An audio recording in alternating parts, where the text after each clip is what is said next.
주의 거룩한 영께서 오늘 저희와 함께 하신다는 사실이 오늘 찬양을 통해서 들으면서 행복하고 복된 소식임을 다시 한번 깨닫게 됩니다. 주님이 오늘 우리와 함께 하십니다. 주님 다시 오십니다. 아직도 준비합시다. 뭐라고 하기로 했죠?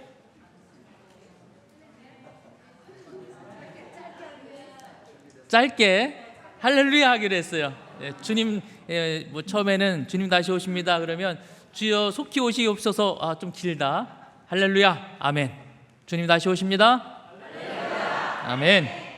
오늘 말씀 제목은 제가 가장 좋아하는 단어입니다. 뭐라고요? 다시.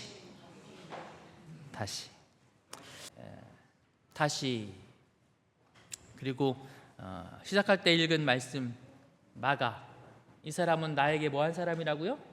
정말 유익한 사람이라는 부르심을 성경 말씀 우리가 읽었는데, 오늘 저와 여러분 모두가 그렇게 주님 앞에 유익한 성도가 되기를 바라면서 말씀을 함께 시작하겠습니다. 성경에 흔한 이름이 있습니다. 뜻은 하나님은 은혜로우시다라는 뜻입니다. 누구일까요? 어떤 이름일까요? 하나님은 은혜로우시다. 힌트를 드리기 위해서 이 이름을 가지고 있는 사람 몇 명을 보여드리겠습니다. 첫째는 이 사람. 한 사람만 봐도 아시네요. 침례 요한. 그럼 이 사람은 누구일까요? 이 사람은 요한. 구분하기 위해서 제자 요한 또는 사도 요한 이렇게 합시다. 계시를 받고 있죠. 그럼 이 사람은 누구일까요?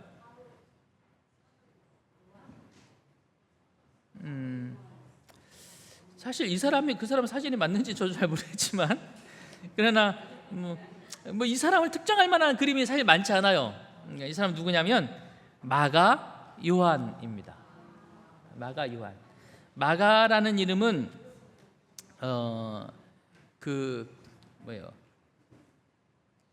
유태인식 이름이고, 로마식 이름이고, 요한이라는 이름이 유대인식 이름입니다. 이 사람을 그래서 마가 요한이라고 부르고 있습니다. 누군지 잘 아시죠? 마가복음을 기록한 사람입니다. 어제 시간에 교과 공부를 하지 못해서 오늘 교과 공부했던 내용 가운데 설교를 준비한 겁니다. 그리고 오늘 또 리더 임명식도 있었기 때문에 마가를 통해서 부르심 받는 주님의 한 사람의 이야기를 같이 나누어 보려고 합니다. 사도행전 12장 12절에 보면 이 사람에 대해서 이렇게 기록되어 있습니다. 깨닫고 마가라는 요한의 어머니 마리아의 집에 가니 여러 사람이 거기에 모여 기도하고 있더라. 마가라 하는 요한의 어머니, 그러니까 마가라는 이름도 있고 요한이라는 이름도 있는데 그의 엄마 이름은 뭐라고요? 마리아도 정말 흔한 이름이에요. 그의 가족입니다. 마가라는 요한의 어머니 마리아이고, 사도행전 12장 12절의 배경은 이것입니다. 헤롯이 예수님이 승천하신 다음에 유대인들이 그리스도인들을 미워하는 것을 깨닫고, 그리스도인들을 나도 핍박하면 유대인들이 나를 좀 좋아하겠구나. 눈치가 빠른 사람이에요. 그래서 헤롯 왕이 기독교인들을 박해하기 시작했습니다. 그래서 야고보를 칼로 죽였어요. 최초의 순교자입니다. 그러니까 야고보를 죽이는 헤롯을 보고 사람들이 막 헤롯을 좋아해요. 유대인들이 기독교인을 더 많이 박해하면 더 인기가 많겠구나. 그래서 헤롯이 베드로를 잡아서 옥에 가둡니다. 그런데 그날 밤에 천사가 나타나서 베드로를 옥에서 데리고 나오지요. 옥에서 나온 베드로가 어디를 찾아가는가 하면 바로 마가라는 요한이 어머니 마리아의 집에 가요. 거기 갔더니 기독교인 그리스도인들이 모여서 베드로를 위하여 기도하고 있었습니다. 이 장면이 사도행전 12장 12절의 장면입니다. 그러니까 이게 이제 마가에 대한 12장 12절의 이야기인데, 마가라에 대한 이야기가 또 나옵니다. 어디에 나오는가 하면 사도행전 1장 13절에 마가의 이야기가 또 나와요. 들어가 그들이 유하는 다락방으로 올라가니 베드로, 요한, 야고보, 안드레와 빌립, 도마와 바돌로메, 마테와 및 알페오의 아들 야고보, 셀로신 시몬, 야고보의 아들 유다가 다 거기 있었다라고 되어 있습니다. 예수님께서 십자가에 달려 돌아가신 다음에 제자들이, 그 모든 사람들이 예수님의 제자들을 잡으려고 하는 그 위험한 상황에서 그들이 어디에 모여 있다고요? 한 다락방에 모여 있습니다. 좀 전에 본 성경절에서도 그런 위태로운 상황 가운데 예루살렘의 한 다락방에 그리스도인들이 모여 있었고, 오늘 이 장면 속에도 한 다락방에 그리스도인들이 예루살렘의 한 다락방에 모여 있습니다. 그래서 우리는 예수님의 제자들이 예루살렘에서 그들의 은신처로 사용하고 있었던 이 집이 여러 집이 아니었을 것으로 봐요. 하나일 것으로 보고, 그래서 이 사도행전 1장 13절에 이 장소와 좀 전에 읽었던 장소가 같은 장소일 것으로 봅니다. 누구의 집이라고요? 마가라는 요한의 어머니의 집입니다. 그렇다면 우리는 이 어머니가 어떤 사람인지를 대략 짐작할 수 있어요. 어떤 사람 같아요? 좋은 사람, 네. 신실한 사람, 네. 헌신적인 사람, 여러 위험 속에서도 예수님의 제자들을 위하여 자신의 방 한 칸을 내어주고 그곳에 그들이 피신해 숨을 수 있도록 그렇게 한 사람이니까 용감한 그리스도인입니다. 맞습니까? 예, 마치 2차 세계대전에 히틀러가 유대인들을 잡아 다 죽이려고 하는 그런 위험한 순간에 유대인들을 자신의 방에, 자신의 집으로 불러서 은신처를 제공했던 그 사람들의 이야기처럼 마리아가 그런 사람이고, 그 사람의 아들이 누구라고요? 마가 요한이라는 거죠. 이 다락방에서 우리가 아는 놀라운 역사가 일어나지 않습니까? 어떤 역사가 일어나요? 오순절의 역사가 일어나는 것입니다. 이 바로 마가의 다락방입니다. 그러니까 이 마가의 다락방에 대한 또 다른 기록을 우리는 누가복음 22장 10절 12절에서 한 번 더 찾아볼 수 있습니다. 이르시되 보라, 너희가 성내로 들어가면 물 한 동아리를 가지고 가는 사람을 만나리니 그가 들어가는 집으로 따라 들어가서 그 집주인에게 이르되 선생님이 내게 하는 말씀이 내가 내 제자들과 함께 유월절을 먹을 객실이 어디 있느냐 하라. 그리하면 그가 자리를 마련한 큰 뭐를 보일 거라고요? 여기 또 다락방이, 예루살렘에 있는 또 다른 다락방이 나옵니다. 여기 또 다락방이 나와요. 이 시간도 마찬가지죠. 예수님의 마지막 일주일을 시작하는 주입니다. 유대인들이 예수님을 어떻게든 죽이려고 하는 그러한 열의가 가득 차 있는 위험한 때입니다. 그때에 예수님께서 예루살렘에 오셨고 제자를 보내요. 가서 누군가를 만나면 이렇게 얘기하라. 그러면은 다락방을 내줄 거다. 그래서 예수님과 제자들이 그 다락방에 올라가서 뭐를 했어요? 성만찬 얘기를 했어요. 이 세 곳의 다락방이 같은 곳일까요? 다른 곳일까요? 같은 곳일 것으로 보는 것입니다. 아까 말씀드린 것처럼 예루살렘에서 예수님을 위하여, 제자들을 위하여 그 위험을 무릅쓰고 방을 내어준 사람이 그렇게 많지 않았을 것이기 때문에 다 같은 곳으로 봐요. 그래서 그 다락방이 성만찬 예식을 했던 다락방이고, 오순절 역사가 내렸던 다락방이고, 베드로가 탈옥한 다음에 찾아갔던 그 집이 다 마가라 하는 요한의 어머니 마리아의 집입니다. 이게 마리아. 그러므로 우리는 이 세 장면을 통해서 마리아가 어떤 사람인지를 알게 돼요. 그리고 그런 어머니를 둔 한 사람이 있었으니 그가 누구냐면 마가라고 하는 사람입니다. 이 마가가 그러면은 그 신앙을 누구로부터 영향을 받았을지 짐작이 가시죠? 누구로부터? 그런 엄마로부터, 어머니로부터 신앙을 배웠어요. 저도 마찬가지입니다. 제 신앙도 어머니로부터 신앙을 받아들였습니다. 저희 어머니는 어머니의 아버지로부터 신앙을 받아들였어요. 일제시대 때에 저희 할아버지가 만주에 가서 일을 하시려고 측량하는 학원을 다니시다가 왔다 갔다 하는 길에 장막에서 전도하는 걸 보시고 전도에 들어가셨다가 재림교회 기별을 받아들이시고 고향으로 내려가셔서 교회를 세우셨습니다. 가족들 다 불러 모아서 교회를 시작했어요. 그 교회가 지금은 지내릭 교회, 거기서 영동교회, 뭐 그 주변의 교회들이 그렇게 시작이 되었습니다. 그리고 저까지 신앙이 왔고 자녀까지 신앙이 왔어요. 제 신앙은 어디서 왔느냐? 그런 어머니 밑에서 왔어요. 아버지? 저희 아버지는 어머니와 결혼하셨는가 하면 저희 아버님은 그때 아무것도 없으셨는데 할아버지가 신앙 하나만 있으면 돼, 그래서 그거 하나만 보고 저희 어머니랑 결혼을 시키셨어요. 제가 그렇게 신앙을 시작했습니다. 어쩌면 마가를 보면서 제 모습을 보게 돼요. 어머니의 그런 뜨거운 믿음을 통해서 마가는 신앙을 보고 배웠어요. 어머니 덕분에 그는 자기의 집에서 예수님과 그의 제자들이 성만찬 예식을 거행하는 그 특별하고 거룩한 모습을 아마 보게 되었을 것입니다. 어머님의 용기 덕분에 그는 자기의 다락방에서 오순절에 놀라운 성령의 역사가 내리는 장면을 목격했습니다. 어머니 덕분에 위험 가운데 처해 있는 제자 베드로가 자기의 집에 와서 피신처가 되고 그리스도인이 자기의 집에서 기도하는 모습을 바라보면서 마가는 자연스럽게 그곳에서 신앙을 배웠을 것입니다. 어머니 덕분에. 감사하고 놀라운 일 아닙니까? 사랑하는 믿음의 성도 여러분, 어머니의 위대한 믿음의 모습이 자녀를 하나님의 백성으로 이렇게 양육하는 모습을 보게 되면서 여러 어머니들에게 이런 믿음의 은혜와 축복이 함께하게 되기를 주님의 이름으로 축복합니다.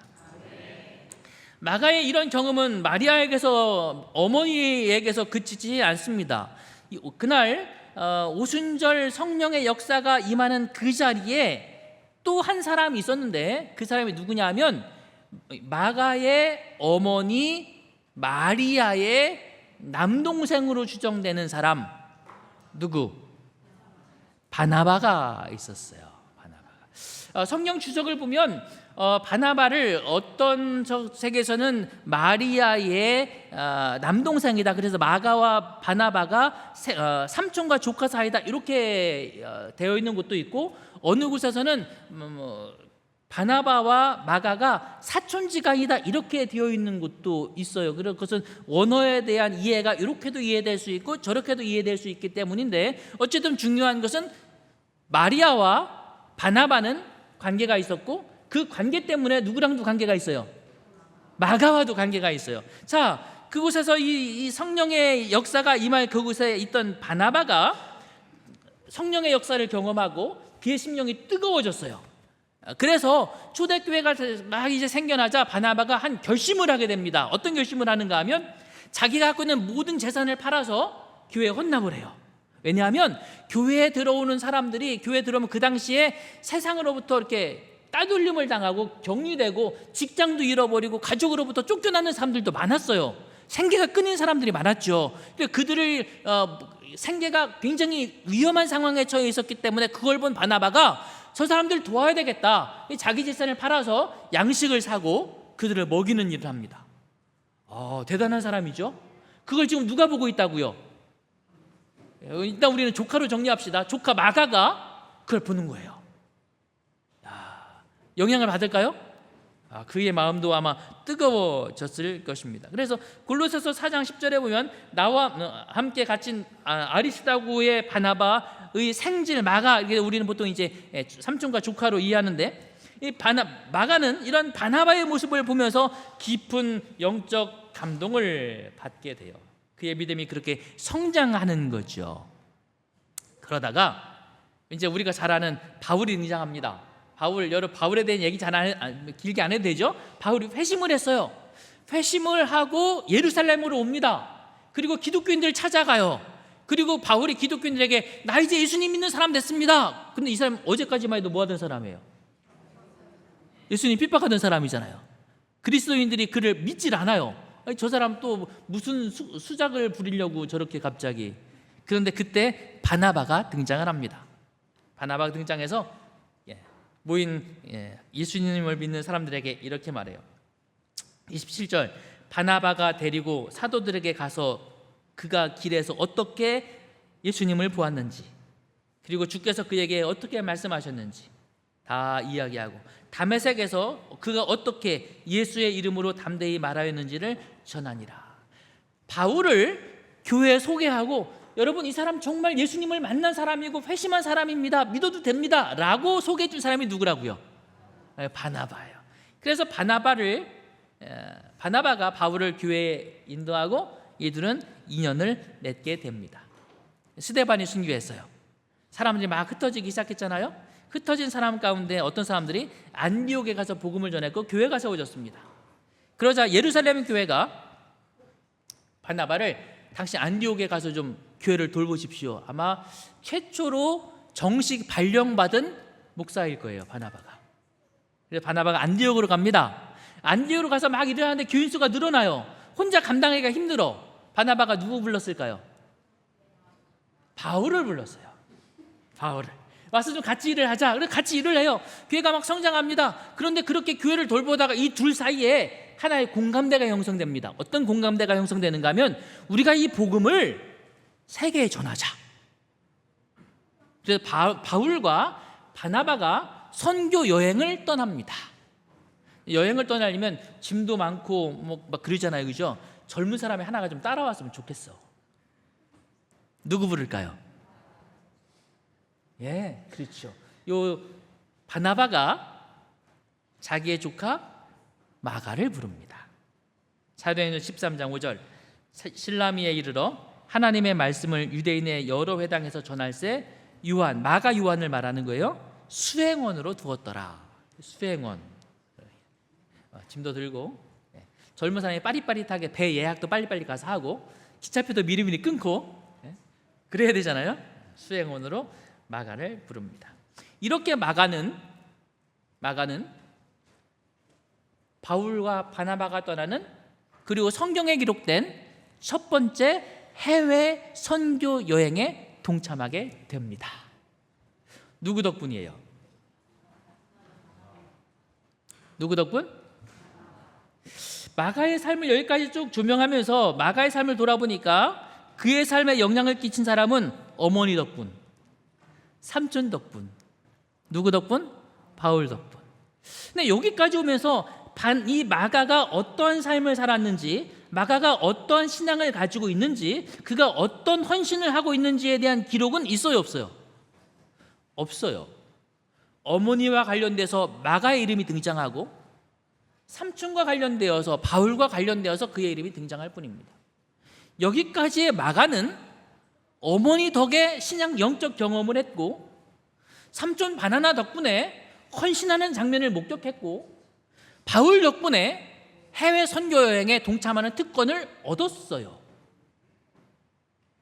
그리고 그들은 이제 여행을 떠납니다.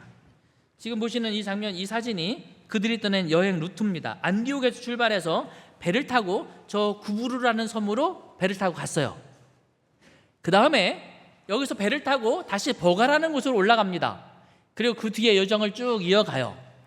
누가 동행했는가 하면 마가가 동행합니다. 그런데 사도행전 13장 13절 바울과 및 동행하는 사람들이 바보에서 배 타고, 바보가 이제 구부로를 줄여서 바보라고 말한 것입니다. 배 타고 밤빌리아에 있는 버가에 도착을 합니다. 그런데 마가 요한이 그들에게 뭐 했다고요? 떠나서 예루살렘으로 돌아가고. 예루살렘이 어디죠? 엄마 있는데, 고향. 쉽게 말하면 이거예요. 그렇게 선교여행을 떠났어요. 배를 타고 구브로로 갔어요. 선교를 했어요. 배를 타고 다시 버가로 올라가요. 그런데 이 마가 요한의 마음에 갈등이 생기기 시작했어요. 성경에는 어떤 갈등이 자세히 기록은 되어 있지 않지만 그 갈등 속에서 이 버가에 도착하자 마가 요한이 듣든 뭐라고 그래요? 나 집에 갈래. 아니 너 갑자기 왜 그러니? 저 집에 갈래요. 그것도 안디옥도 아니고 어디로 가겠다고요? 고향 예루살렘으로 갈래요. 집에 가겠다는 겁니다. 가겠다니 어떻게 해야 돼요? 결국 마가 요한은 버가에서 아마 배 타지 않고 육로를 통해서 안디옥을 지나서 예루살렘으로 갔을 거예요. 배 타는 게 힘들었나? 예? 배멀미가 심했나? 사실 저도 이거 보면서 제가 옛날에 배멀미 했던 그 정말 그 악몽 같았던 배멀미가 떠올랐어요. 사도행전 169쪽에는 이렇게 기록하고 있습니다. 마가는 두려움과 낙담에 압도되어 아마 구브로에서 그의 선교 사역이 환영받지 않았겠죠. 그렇죠? 아무도 환영해 주지 않는 곳에 가서 예수님의 복음을 전할 때 사람들은 쉽게 받아들이지 않았을 것입니다. 반대가 있었을 것이고요. 눈총도 있었을 것이고요. 미움과 따돌림도 받았을 것입니다. 바나바와 바울은 뜨거운 사명감과 열정으로 그 모든 것들을 견디고 극복할 수 있는 마음의 열정이 있었어요. 그들 속에 그런 신앙이 있었다고요. 근데 마가는 어때요? 어머니의 신앙을 보았어요. 삼촌의 신앙을 경험했어요. 바울의 뜨거움도 보았어요. 그게 아직 누구 게 아니야. 그게 내 게 아니에요. 그런 마가는 바울이나 바나바처럼 견딜 수 있는 용기가 없었어요. 주의 사업에 온 마음을 다해 헌신하렸던 목적에서 한동안 흔들렸다. 고난에 익숙하지 않은 마가는 그 길의 위험과 궁핍으로부터 뭐 했다고요? 낙심했어요. 이건 너무 힘들다. 내가 감당할 수 있을까? 그래서 그는 겨우 구부를 떠나 버가에 도착하자마자 난 집에 갈래요. 신앙은 자기 것이 아니라 다른 이의 신앙에 얹혀서 할 수 있는 게 아닌가 봐요. 부모님의 신앙에 얹혀서 내가 신앙할 수 있는 게 아니에요. 저 역시도 마찬가지 경험을 했습니다. 어렸을 때는 안식일 아침이면 어머님이 일찍 깨웠어요. 새벽같이 깨웁니다.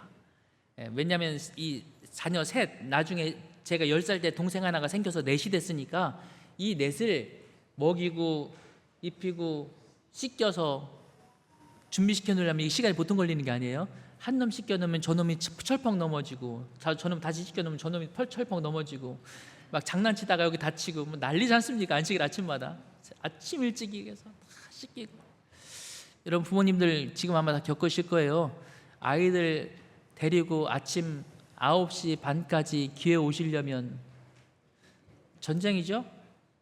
아마 대부분의 부모님들은 이미 포기하셨을 수도 있어요. 9시 반까지 도무지 안 돼. 저 역시 그렇게 교회를 다녔어요. 문제가 언제 생기는가 하면 사춘기가 되니까 생기더라고요. 중학교에 들어가니까 어머니 따라서 교회는 가요. 그런데 이 속에서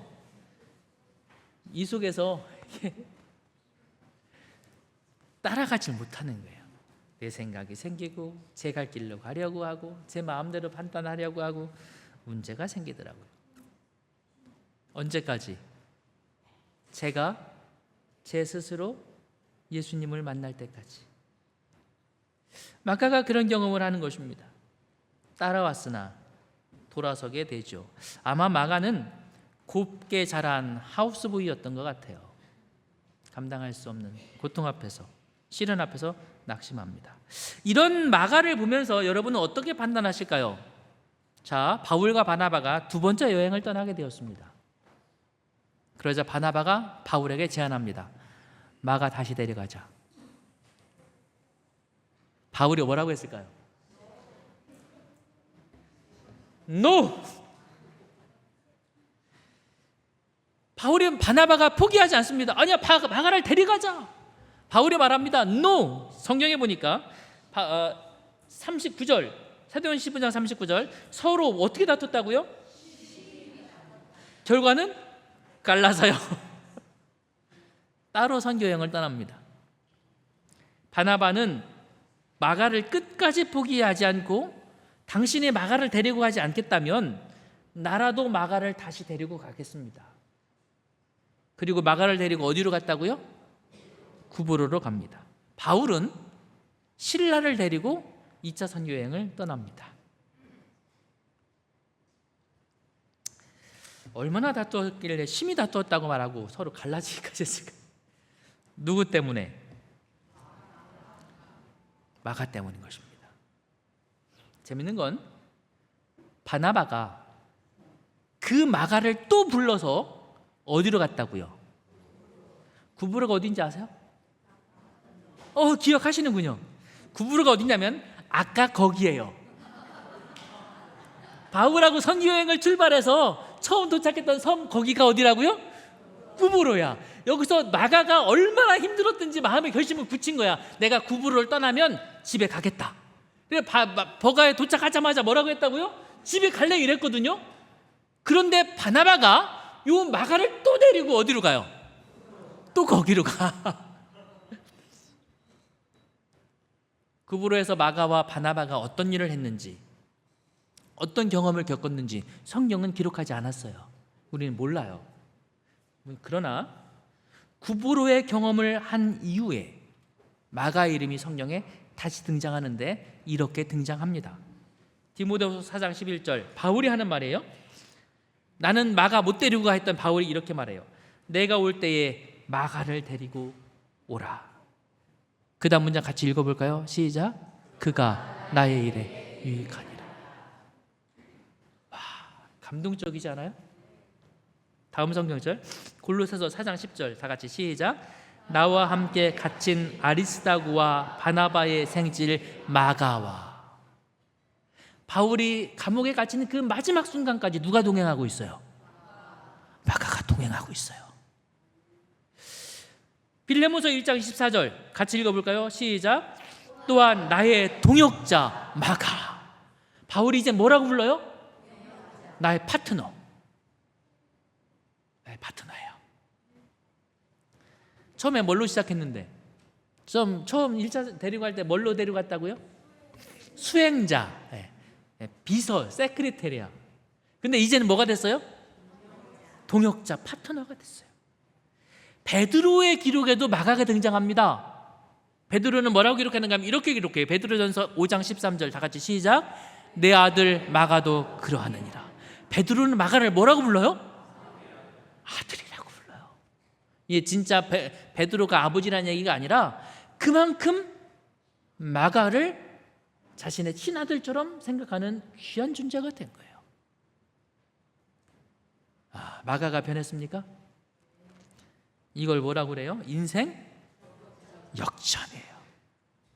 그의 인생 역전이 어떻게 이루어집니까? 바나바 때문에 이루어지는 거예요. 바나바가 포기하지 않았어요. 바울과 다투면서도 포기하지 않아요. 바나바가 당신하고 결별해서 따로 여행을 가더라도 나는 결코 마가를 포기할 수 없습니다 라고 말하는 거예요. 왜 그랬을까요? 조카라? 그랬을 수도 있어요. 조카이긴 하죠. 그러나 사랑하는 믿음의 성도 여러분, 바나바의 포기하지 않는 이유가 있습니다. 이 바나바라는 사람의 이름이 이 뜻이 뭔지 아세요? 이런 뜻입니다. 위로의 아들. 위로의 아들이에요. 포기하는 이 마가를 바나바는 포기하지 않아요. 그를 위로하고 그를 격려하고 마가에게 말하는 것입니다. 마가야, 네가 지난번에 포기했지만, 지난번엔 실패했지만 너는 다시 일어설 수 있어. 너는 다시 할 수 있어. 너는 다시 하나님의 제자가 될 수 있고, 너는 다시 하나님의 위대한 일꾼이 될 수 있어. 하나님께 너를 다시 부를 것이고 내가 너를 결코 포기하지 않을 거야. 다시 가자. 다시 가자. 어디로 다시 가자고요? 지난번 거기, 네가 힘들어서 낙심하고 네가 포기했던 거기 다시 가자. 다시 가자. 마가가 뭐라고 대답했을 것 같아요? 마가가 저 안 갈래요 그랬으면 바나바가 막 싸우면서까지 안 했겠죠? 마가가 삼촌이 정 그러시면 해볼게요 아마 이랬을 거예요. 다시 가자. 한번 해볼게요. 사랑하는 믿음의 성도 여러분, 바나바의 위로의 아들이라는 이름 다음에 바나바라는 단어가 갖고 또 다른 뜻이 있어요. 두 번째 뜻이 뭐냐면 이겁니다. 뭐라고요? 권위자. 이 이름이 다 같은 바나바의 뜻입니다. 정리하면 저는 이렇게 정의하고 싶습니다. 사람을 포기하지 않고 끝까지 믿어주고 다시 불러주는 것, 그런 위로의 사람이야말로 가장 권위 있는 지도자다. 그런 사람이야말로 가장 권위 있는 어른이다. 그런 사람이 가장 권위 있는 지도자다. 그런 사람이 가장 권위 있는 그리스도인입니다. 사랑하는 믿음의 성도 여러분, 오늘 저와 여러분이 그런 그리스도인이 되어지게 되기를 주님의 이름으로 축복합니다. 바나바의 생각도 옳고 바울의 생각도 옳습니다. 바울은 이성적으로 생각했어요. 선교는 헌신과 불굴의 의지, 결연한 결단력이 필요하다. 마가처럼 유학한 사람은 선교의 위험 요소가 될 수 있다. 맞아요, 틀려요? 맞는 말입니다. 관계적 바나바는 이렇게 말했습니다. 선교는 사람이다. 사람을 구원하는 선교가 사람을 포기하면 안 된다. 맞아요, 틀려요? 둘 다 맞아요. 결국 이 둘은 다른 길을 가지만 그 말은 뭐냐면 이 두 가지 논리를 다 수용했다는 거예요. 그래? 그럼 나는 이렇게 갈게. 너는 마가 포기하지 말고 그럼 당신은 이렇게 가. 결국 이 둘은 각자의 다른 길에서 선교여행을 떠났고 결국 초대교회 선교여행은 두 파트로 이루어지게 되고 하나님의 교회는 더 힘을 얻게 됩니다. 그러므로 오늘 저는 임명식을 하는 이 아침에 우리 모두가 이 사실을 기억하게 되기를 간절히 바랍니다.